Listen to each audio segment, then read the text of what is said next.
آنچه که ملاحظه کردید، صدایی که شنیدید، فضای غبارآلود استادیوم. ایران کے سرکاری ٹی وی چینل پر بھی میزائل داغ دیا. براہ راست نشریات کے دوران ٹی وی چینل کی خاتون اینکر سحر امامی سیٹ چھوڑ کر اٹھ گئیں. ایران اسرائیل جنگ کے اثرات بڑی تیزی سے پھیل رہے ہیں اور پاکستان کو بھی اپنی لپیٹ میں لے رہے ہیں. اسپیشلی بلوچستان میں ہم پیٹرولیم پروڈکٹس کی سچویشن اس وقت دیکھ رہے ہیں. ایران میں اس وقت کیا صورتحال ہے؟ اب سے تھوڑی دیر پہلے دوبارہ بمباری کی ہے اسرائیل نے.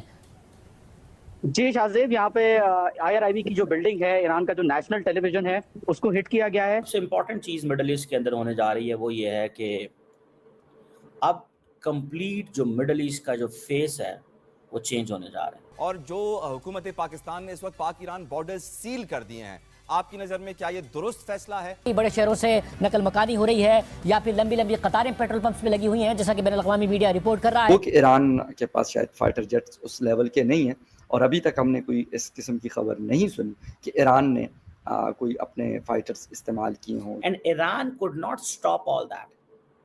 Iran didn't have that kind of a capacity to stop it. اب ایک اور پڑوسی مسلمان برادر ملک ہے جس کے اوپر اسرائیل نے جنگ مسلط کر دی ہے. سننے میں آیا ہے کہ 3 جو ہے یہاں پہ اٹیکس ہوئے ہیں. بہرحال ڈرون اٹیکس ہیں یا اسٹرائکس ہیں، یہ اسرائیل کا آپریشن رائزنگ لائن اور انڈیا کا آپریشن سندور، اس میں کیا سملیرٹی ہے؟ اب بھارت کی جانب سے اگلا آپریشن، اگلا راؤنڈ شروع ہونے والا ہے. وہ تو خود کہہ چکے ہیں. نیتن یاہو نے کال کیا ہے پی ایم مودی کو، اور یہ ایران کی طرف سے ایک مس کیلکولیشن ہے. یہ ہے ایران کا معاملہ. نمبر 2 پاکستان.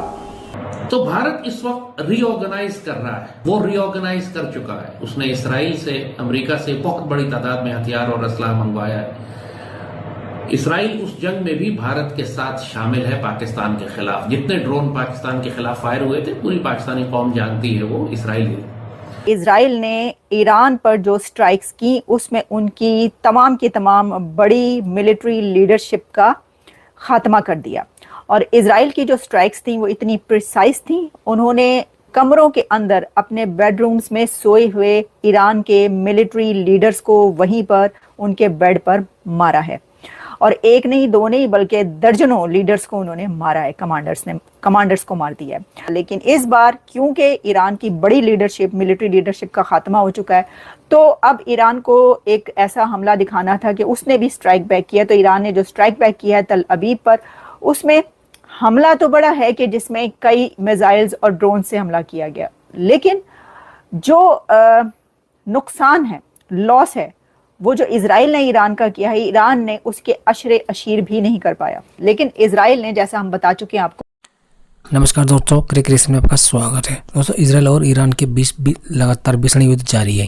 دوستوں 5 دن سے بھی اسرائیل اور ایران کے بیچ جو ٹینشن چل رہی ہے، دوستوں ایران کو پاکستان میں کافی سامنے آیا ہے، جس میں پاکستان کے ایک ٹی وی چینل چلتے تھے جو لائیو اسرائیل کی لائیو بتا رہے تھے. اس کے سامنے اس کی بلڈنگ میں کو لے کر دھماکہ ڈیبیٹ چل رہی ہے. دوستوں لائیو رپورٹ بھی ہو گیا. اسرائیل لگاتار ایران کے پیچھے کر رہا ہے، گھنٹوں کے بیچ لگاتار سنگھرش جاری ہے. اور اسرائیل میڈیا بھی لگاتار یہ چرچا کر رہے ہیں کہ حملہ کیا تھا ایران کی طرف ہے.